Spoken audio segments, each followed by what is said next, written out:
주님 큰 영광 받으소서. 홀로 찬양 받으소서. 모든 이름 위에 뛰어난 그 이름, 온 땅과 하늘이 다 찬양해. 겸손하게 우리 무릎 꿇고 주 이름 앞에 영광 돌리네. 모두 절하세 독생자 예수 주님께 하나님의 말씀 보겠습니다. 우리에게 주시는 하나님의 말씀 신약 히브리서 11장 1절과 2절 그리고 띄어서 6절 말씀을 우리 한음성으로 읽겠습니다. 364페이지 히브리서 11장 1절과 2절 그리고 6절입니다. 같이 읽습니다. 믿음은 바라는 것들의 실상이요 보이지 않는 것들의 증거니 선진들이 이로써 증거를 얻었느니라. 6절 믿음이 없이는 하나님을 기쁘시게 하지 못하나니 하나님께 나아가는 자는 반드시 그가 계신 것과 또한 그가 자기를 찾는 자들에게 상 주시는 이심을 믿어야 할지니라. 아멘.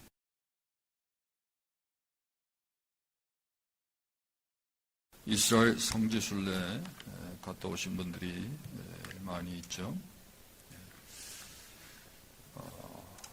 이 성지순례는 다른 어떤 나라 교회보다도 한국 교회 성도들이 이스라엘 성지순례를 소원하고 또 많이 방문하는 것 같아요.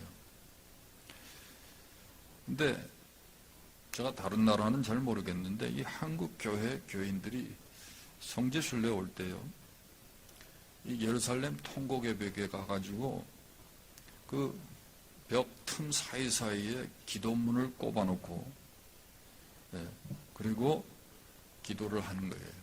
물론 이 유대인들이 그렇게 기도를 하죠. 근데 주로 와서 하는 기도가 그저 마음의 소원을 이루어달라는 기도죠. 근데 그거보다 더 과감한 뭐냐면 이 한국에서 올 때요, 자기가 기도문을 써가지고 부탁하는 거예요. 가서 꼽아달라고. 내가 못 가니까 이거 가서 거기 꼽아놓고 좀 오라고. 그런 부탁을 받아가지고 거기 갖다 꼽아놓는 거예요. 근데 이스라엘 정부에서는요, 최근에 아예 팩스 머신을 갖다 놓고 전 세계에서 보내는 팩스 기도문을 수수료를 받고 거기다 갖다 꼽아놓는 장사를 하고 있어요. 아마 이것도 한국교회 광고하면 좀 될 것 같아요.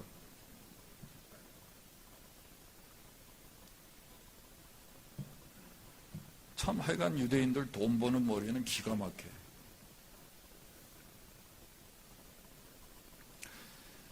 문제는 여러분, 오늘 우리의 믿음 속에 이런 부분이 없느냐 하는 거예요. 이런 모습이 없느냐 하는 거예요. 한마디로 말해서 기복적이고 미신적인 기독교 신앙과는 아무 관계도 없는 이런 모습은 없느냐는 거죠. 저는요, 오늘 한국 교회와 교인에게 있어서 무엇보다도 필요한 것은 성경적인 바른 신앙의 출발이라는 거예요. 바른 신앙의 시작이에요. 그게 필요해요. 왜냐하면 바른 신앙의 시작이 있어야 신앙의 성장도, 신앙의 성숙도 기대할 수 있고, 성숙한 믿음의 사람이 될 때 우리가 하나님을 기쁘시게 하는 삶을 살 수 있기 때문입니다. 다시 말해서 신앙의 시작, 출발점이 바로 돼야 바른 믿음의 성장과 성숙이 가능하다는 거예요. 한국 교회는요, 신앙의 출발이 잘못됐어요. 그죠? 예수 믿고 돈 벌고, 예수 믿고 건강하고, 예수 믿고 자녀들 대학 좋은 데 가고. 예? 그죠? 기도의 소원이요. 대부분이 그런 것들이 주를 이뤄.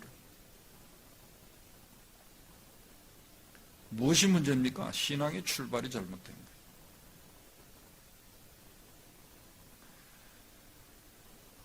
여러분, 바른 신앙의 성장과 성숙을 위한 출발점이 뭘까요? 이걸 우리가 바로 알아야 돼요. 내가 어디서부터 출발했는지, 제대로 출발했는지, 예? 제대로 내가 이 믿음의 이 출발해서 바른 트랙을 지금 걷고 있는지, 이거 여러분 우리가 확인해야 돼요. 첫 번째, 여러분, 바른 신앙의 성장과 성숙을 위한 출발점이 뭘까요?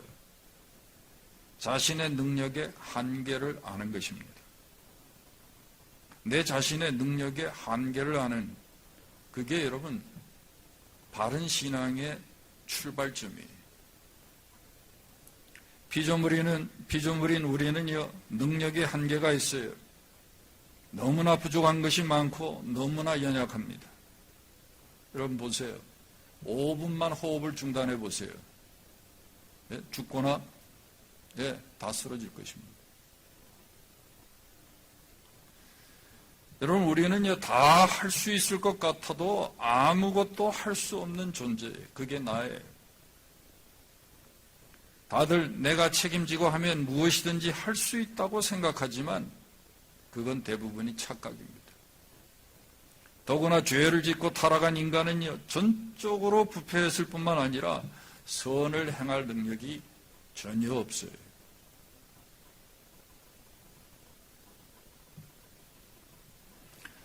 여러분이 잘 아시는 대한민국 대표 지성인이라고 알려졌던 소설가고 또 대학 교수고 문화부 장관까지 역임했던 이어령 씨가요. 그렇게 애지중지하던 외동딸, 한국에서 명문대학을 나오고 미국에 유학까지 시켜서요, 샌프란시스코 헤이스팅스라는 좋은 법대를 졸업하고 미국에서 가장 어렵다는 캘리포니아 바를 패스하고 검사로서요 잘 나가던 딸이 있었어요. 저도 그분을 잘 알아요. 같은 교회에서 제가 잠시 신앙생활을 했어요. 근데 이분이 암이 걸려가지고요, 실명 위기가 온 거예요. 근데 이 아버지가 딸을 얼마나 사랑하는지, 딸이요 앞을 볼 수 없다는 그 사실을 알게 되고 나서부터 너무너무 절망을 한 거예요. 자기가 그렇게 능력 있고 실력 있고 정말 무엇든지 할 수 있을 것 같은 말이죠. 대한민국 천재 아닙니까 그분이. 근데 부모로서 딸에게 해줄 수 있는 것이 아무것도 없더라는 거예요.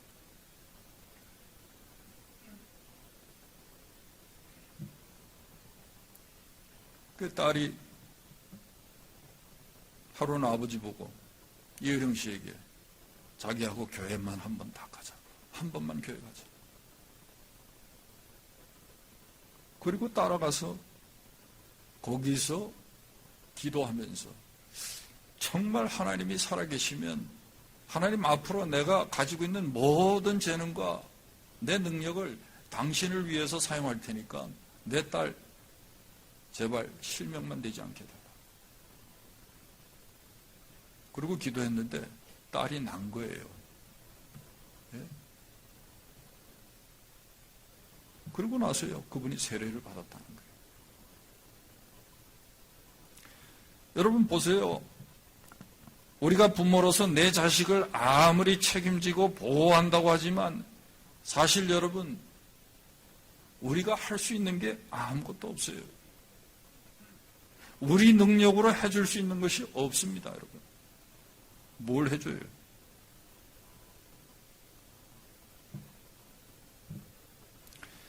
많은 분들이 새벽부터 밤늦게까지 행복한 결혼생활, 가정을 원하고 노력하죠. 그런데 누구보다도 가깝고 잘 안다는 자기 아내에 대해서 우리가 얼마나 압니까?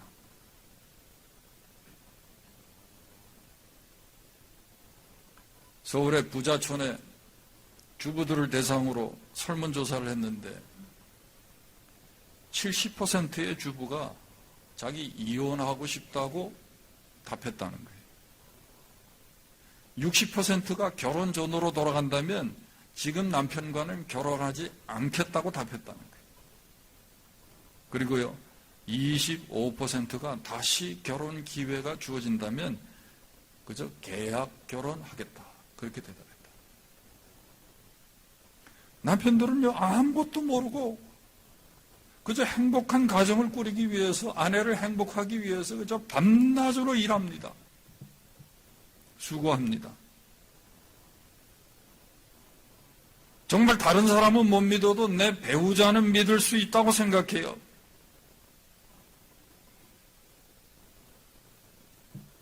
그런데 여러분,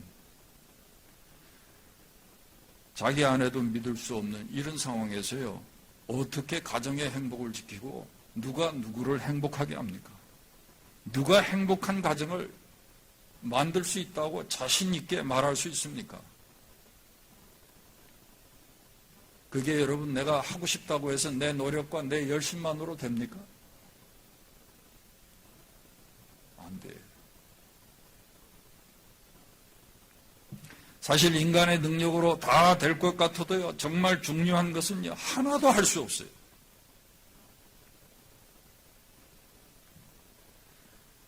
우리가요, 이 능력의 한계를 알아야 그때 비로소 하나님을 만나게 되는 겁니다.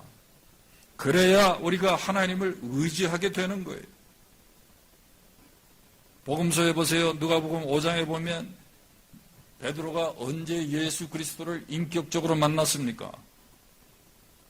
예? 갈릴리 바다에서 어부로 여러분 잔뼈가 굵은 프로페셔널 어부 아닙니까? 베드로가.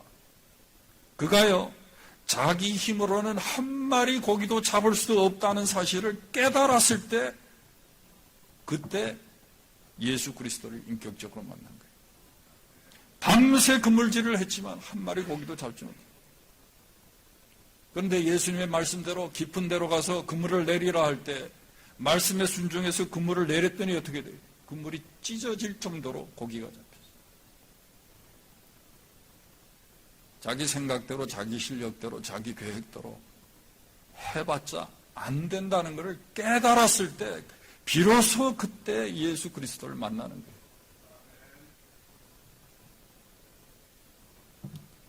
여러분, 우리가 신앙의 출발점이 어디가 되어야 합니까? 바로 여기에요. 내가 할 수 있는 게 아무것도 없고 내 능력의 한계를 깨달아야 돼요. 거기서부터 시작하는 거예요. 오늘 제가 기원하면서 시편 성경을 읽었습니다. 시편 146편에 귀인들을 의지하지 말며 도울림이 없는 인생도 의지하지 말지니 그의 호흡이 끊어지면 흙으로 돌아가서 그날에 그의 생각이 소멸하리로다. 사람 여러분, 아무것도 아니에요. 뭐 내가 그저 좀 안다고, 좀 한다고, 노력하고 열심을 내지만 여러분, 누가 장담할 수 있습니까? 정말 중요한 건요, 한 가지도 못해요. 한 가지도 못해요.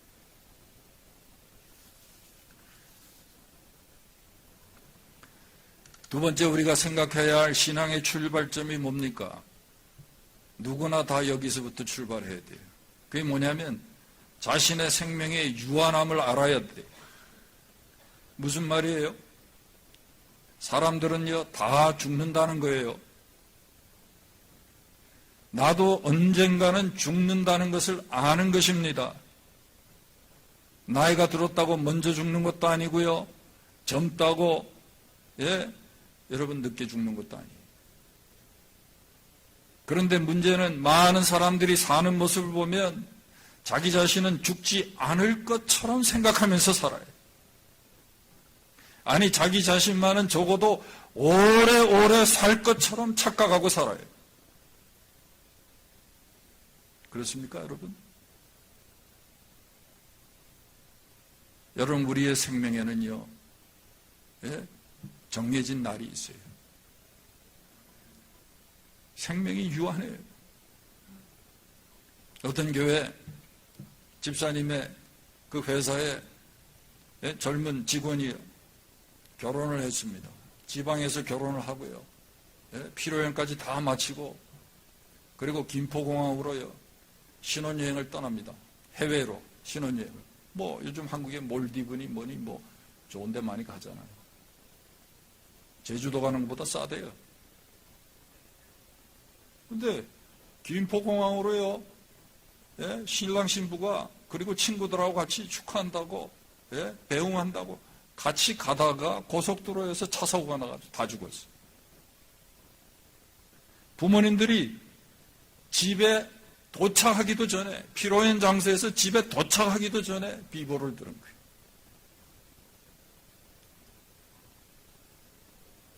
죽을 줄 알았습니까? 그런 일이 일어날 줄 알았어요. 그날부터 더 행복하게 살 줄 알았어요.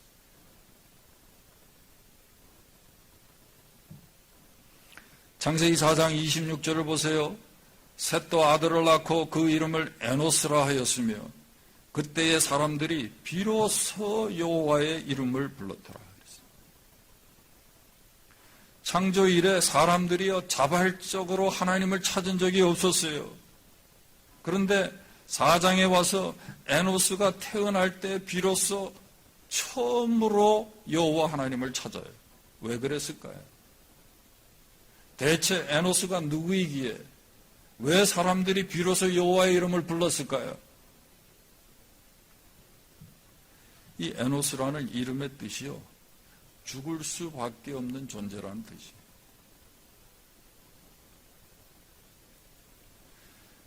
무슨 말이에요? 나는 죽을 수밖에 없는 존재구나, 언제라도 죽을 수 있구나 하는 이 사실을 사람들이 비로소 깨달았을 때 인간은요 하나님을 찾게 된 거예요. 그렇습니다, 여러분. 아무리 내가 무능력하다는 사실을 깨달아도요, 나는 유한한 존재다. 나도 언젠가는 죽는다. 오늘이라도 죽을 수 있다는 이 사실을 깨닫기 전에는요, 사람은 하나님을 찾지 않아요. 죽음의 문제에 부딪혀야 하나님을 찾는 거예요.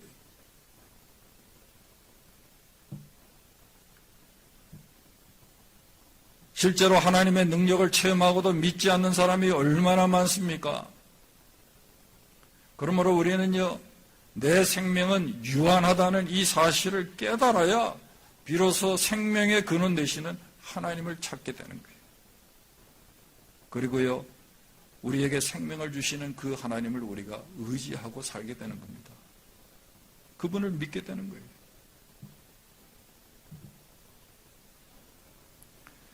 제가 어릴 때, 저도 사춘기 때인데,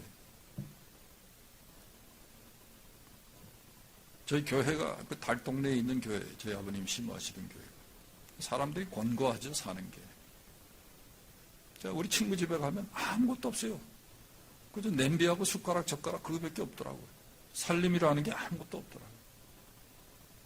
그렇게 못 사는 집이 많았어요. 근데 우리 교회 중고등부에 여학생 하나가 집이 좀 부모가 좀 문제가 있기도 하고 그랬는데, 하루는 교회에 나와서 우리가 마당에서 놀고 있는데 이 여학생이 온 거예요. 근데 보니까 정상이 아니에요. 혼자 햇소리하고 말이죠. 실성한 사람처럼. 근데 보니까 죽으려고요. 극단적인 선택을 한 거예요. 자살을 시도한 거예요. 수면제를 다량으로 먹고, 그리고 죽으려고 있는데 그냥 죽으면 좋은데 죽질 않고 깬 거예요. 그 순간에 죽음의 이 두려움이 몰려오기 시작합니다. 그러니까요, 잠을 깨고 어떻게든지 살려고 돌아다니기 시작한 거예요. 이 여학생이. 그러다 결국 어디 왔냐면 결국은요 거의 본능적으로 왔겠죠. 무의식 중에 왔겠지만 교회로 온 거예요. 교회로. 살아야 되겠다는 생각이 들으니까 교회로 온 거예요.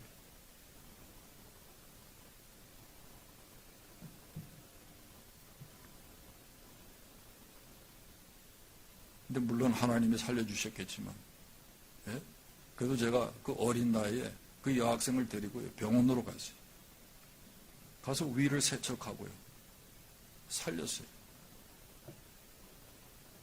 저는 지금도 그 생각이 나요. 그 여학생 지금 어떻게 됐나 궁금하기도 하고. 아주 이뻤어요.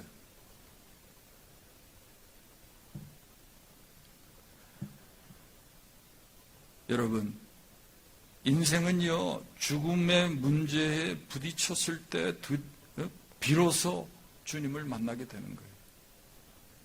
죽음의 문제에 부딪혀야 그분을 믿게 되는 거예요.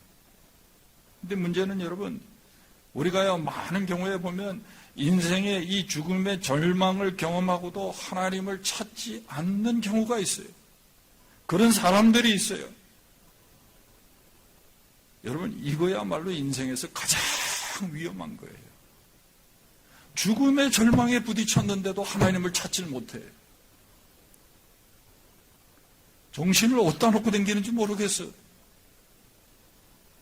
본인이 원했든 원하지 않든 사고든 우연이든 본인이 실수로 했든 죽음의 절망에 부딪혀 보면요, 생명의 소중함을 알게 되고요. 죽음 앞에서는요, 하나님의 심판이 두려워서요. 정말 하나님을 찾게 돼 있어요.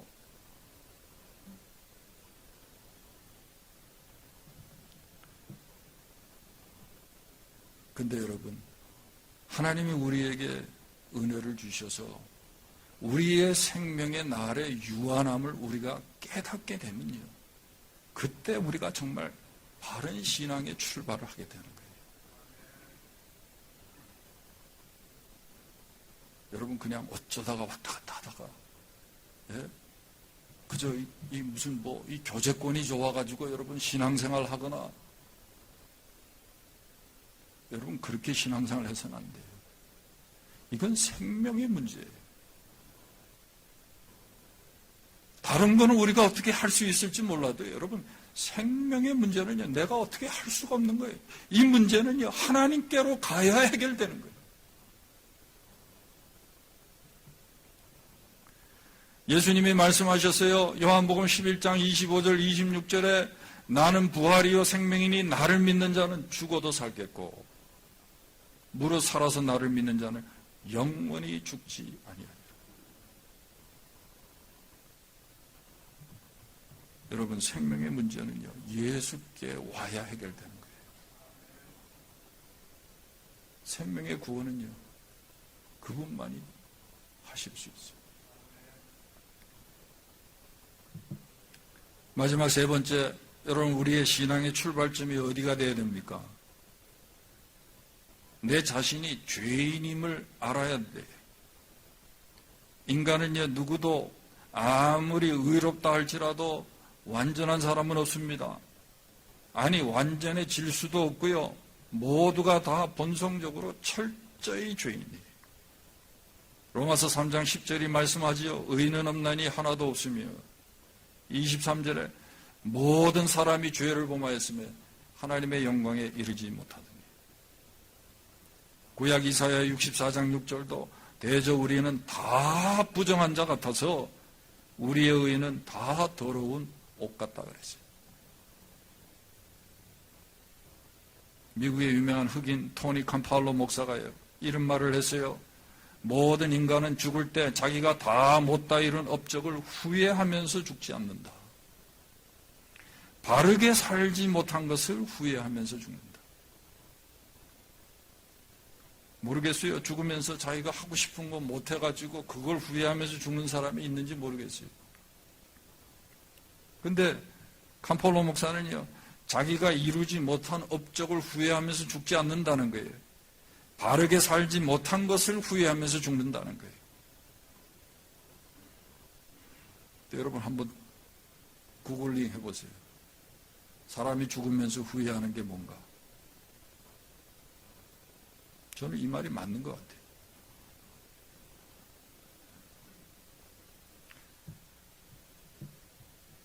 왜 바르게 살지 못한 것을 후회하면서 죽을까요? 그건요, 누구나 본능적으로 죽음 앞에서는 하나님의 심판을 두려워하기 때문입니다. 예수 믿지 않는 불신자도요, 죽음 앞에서는요, 하나님의 심판을 느껴요. 그래서 죽음이 임박해질수록 바르게 살지 못한 것을 후회하는 거예요.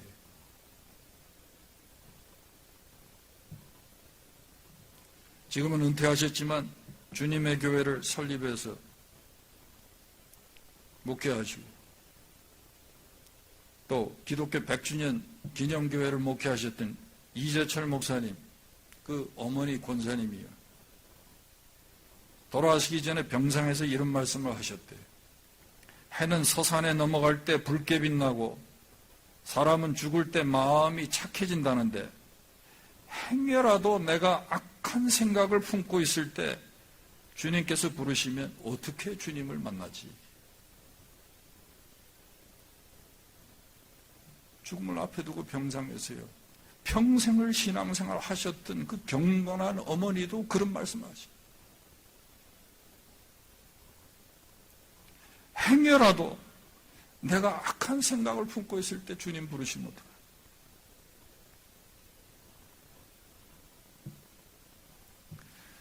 여러분, 우리 스스로는요, 이 죄 문제를 해결할 수 없습니다. 아무리 노력해도 죄를 짓지 않을 수가 없다는 거예요.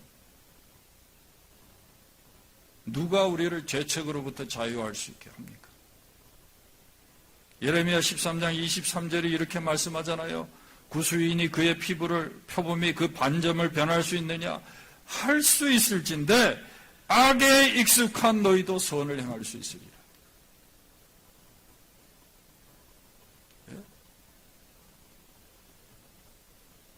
꽤나 자나 여러분 우리의 생각 속에는요 악한 생각이 늘 지배하고 있어요. 선한 생각보다.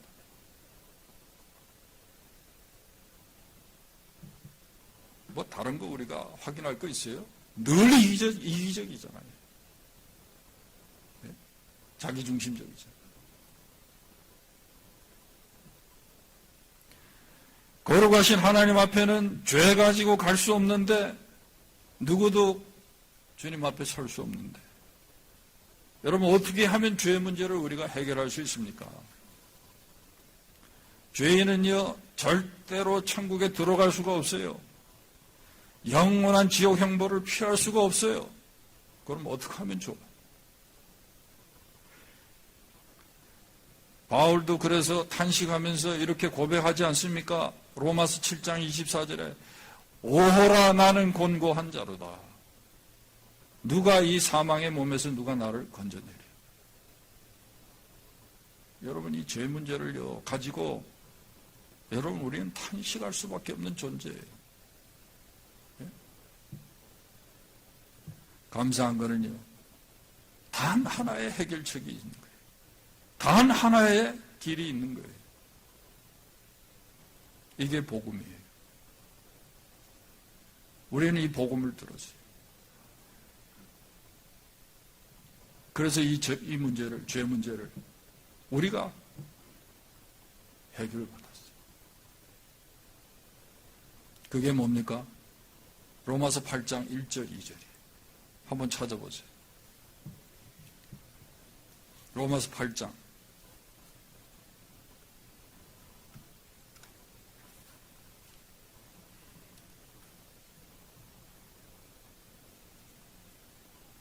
(248페이지) 제가 7장 24절 25절을 읽으면 여러분이 다 같이 8장 1절 2절을 읽으시기 바랍니다. 오호라 나는 공고한 사람이로다. 이 사망의 몸에서 누가 나를 건져내려. 우리 주 예수 그리스도로 말미암아 하나님께 감사하리로다. 그런즉 내 자신이 마음으로는 하나님의 법을, 육신으로는 죄의 법을 섬기노라.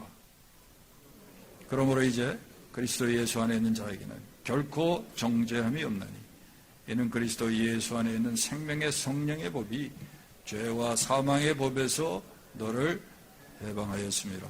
할렐루야.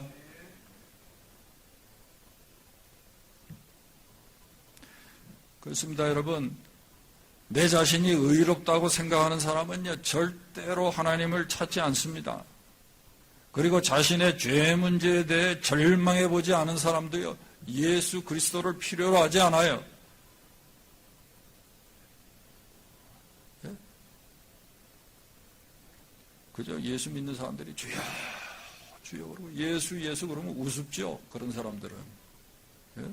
뭔 죄가 저렇게 많아가지고 저 사람들은 맨날 저러나.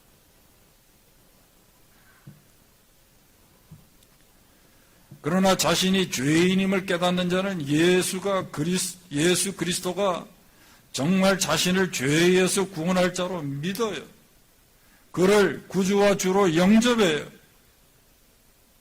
그리고 그 사람은요, 정말 예수 안에 있는 의의 빛을 체험하게 되는 거예요.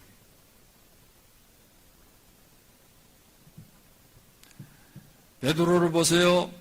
베드로는 주님을 만난 그날 밤에 자신의 무능력만 깨달은 게 아니었어요. 베드로는 자신이 철저히 죄인인 것을 깨달았어요. 그래서 뭐라 그랬어요? 주여 나를 떠나소서 나는 죄인이로소이다. 주여 나를 떠나소서 나는 죄인이로소이다. 그리고 예수를 쫓은 거예요. 이게 중요한 거예요, 여러분. 이걸 우리가 잊으면 안 돼요. 여러분, 바른 신앙은요, 바로 여기에서 출발해야 되는 거예요. 예? 좀 더 여러분 착하게 살아보려고 부족해요. 그게 아니에요, 여러분. 누구도 여러분 의인은 없어요. 완전한 사람 없어요. 내가 철저히 죄인이라는 사실을 깨달아야 돼요. 예수 이외에는 소망이 없다는 걸 여러분 깨달아야 돼요. 그래서 예수 그리스도 십자가 앞으로 나와야 돼요.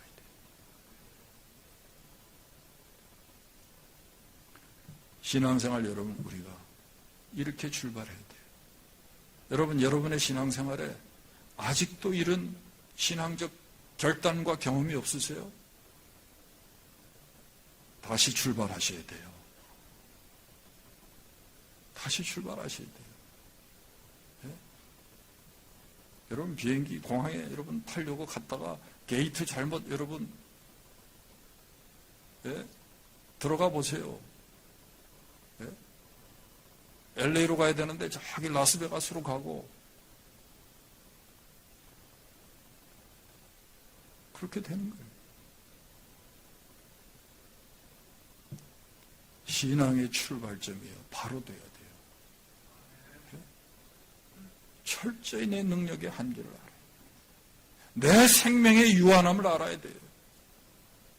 여러분, 착각하지 마세요. 나는 건강하니까 그래도 남보다 좀 더 살 것 같다? 누가 알아요?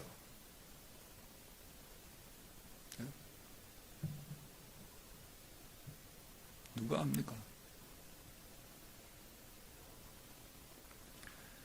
저는 이 시간 심각하게 다시 한번 질문하고 싶습니다. 여러분은요, 어떤 믿음의 동기를 가지고 신앙생활 하십니까?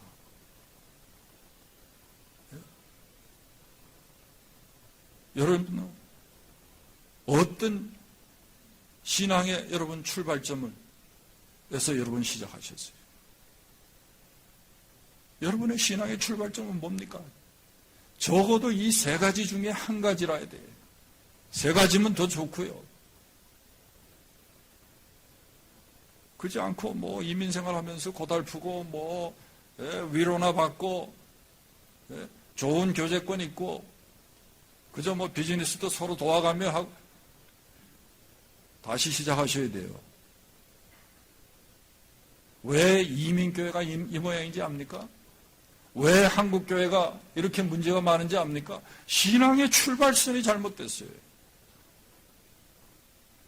다 성공하고 뭐 출세하고 남보다 잘나고, 그러니까 한국 교회가 교회 구실도 못하고요, 신자가 신자 구실도 못하는 거예요. 전혀 여러분 바른 신앙의 동기가 아니에요.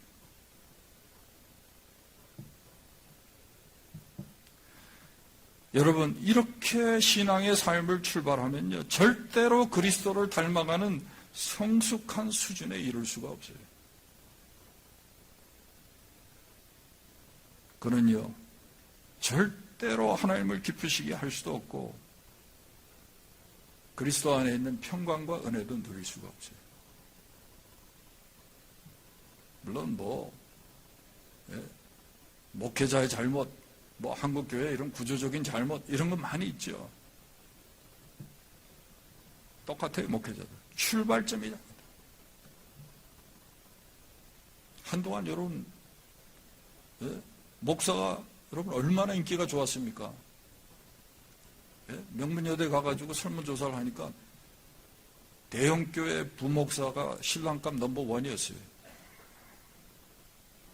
신학교가 한때 여러분 입시 경쟁률이 막 7대1, 8대1 그랬어요. 한국교회에 정신 나간 그런 목회자들이 많았어요. 목회를 하려는 동기가 잘못됐어요. 출발이 잘못됐어요. 그러니까 한국교회가 그 모양입니다. 똑같죠, 배운 대로 하는 거예요.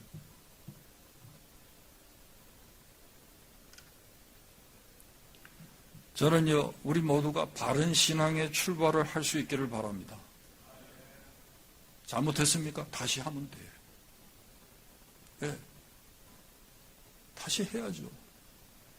내가 가려는 목적지가 아닌데 여러분, 어떻게 우리가 그 길로 계속합니까? 네? 국제선을 타려면 여러분 오해공항에서 터미널 넘버 5로 가셔야 돼요. 구차나도. 네? 짜증나더라고요. 에어캐나다는 또 넘버 5에 아니야. 터미널 넘버 3 거긴가 있더라. 그래가지고 터미널 넘버 5 갔다가 저는 넘버 3로 간 적이 있어요.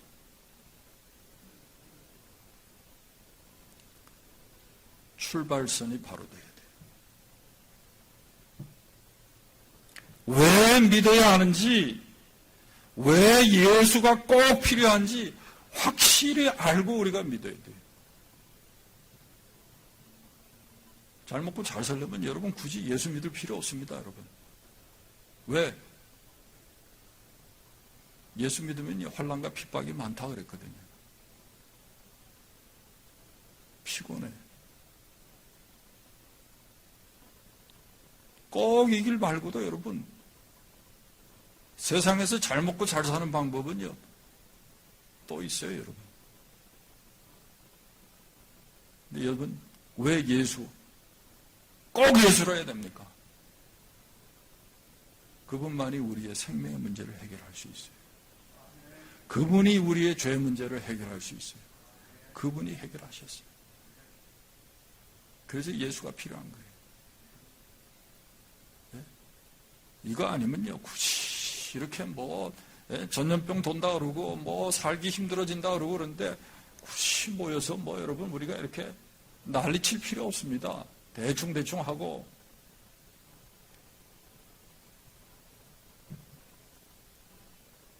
세상적인 처세술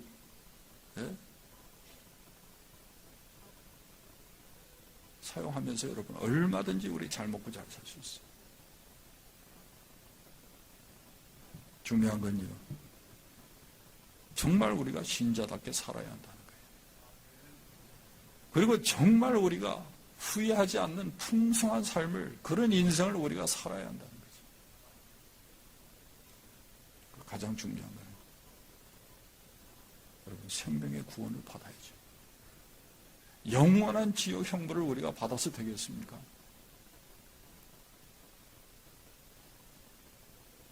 그래서 예수가 필요한 거예요. 여러분, 바로 출발해야 돼요. 바로 출발해야 돼요. 네. 그래야 여러분 바른 신앙생활을 할 수 있는 거예요. 그리고 하나님을 기쁘시게 하는 믿음의 삶을 살게 되는 거예요. 오늘 이 말씀을 우리가 마음에 잘 새겼어요. 여러분, 늦지 않았습니다. 예? 지금이라도 우리가 다시 시작해야 돼요. 지금이라도. 오늘이라도 시작해야 돼요. 예? 그래서 참 신자 구실하고 살아야죠. 참 교회 구실해야죠. 믿음의 생명의 복을 받아야죠. 그리스도 안에 온갖 좋은 풍성한 은혜를 누리면서 살아야죠. 그렇게 살 수 있기를 주님의 이름으로 축원합니다. 기도하겠습니다. 하나님 아버지, 은혜와 사랑을 감사합니다. 오늘도 우리에게 십자가 복음의 말씀, 예수 생명의 복음을 들을 수 있도록 은혜 주시니 감사합니다. 여러분, 어디서부터 우리가 잘못됐는지 돌아보게 하시고 다시 출발하게 하시고 새롭게 시작하게 하시고, 그래서 정말 후회함이 없는 인생, 정말 복된 믿음의 삶 살아가는 우리 모두가 되도록 은혜를 더하여 주시옵소서. 예수님의 이름으로 기도하옵나이다. 아멘.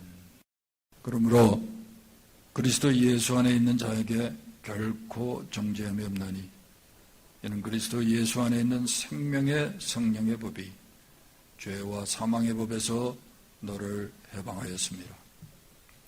우리 주 예수 그리스도의 은혜와 아버지 하나님의 그 놀라우신 사랑과 성령의 교통, 교제, 인도하심이 오늘도 말씀을 듣고 우리의 신앙의 출발점을 다시 돌아보며 참 믿음의 삶, 신자다운 삶, 정말 후회함이 없는 풍성한 삶을 살기로 소원하며 이 자리를 떠나는 모든 성도들 위해 이제로부터 영원토록 함께 있을지어다.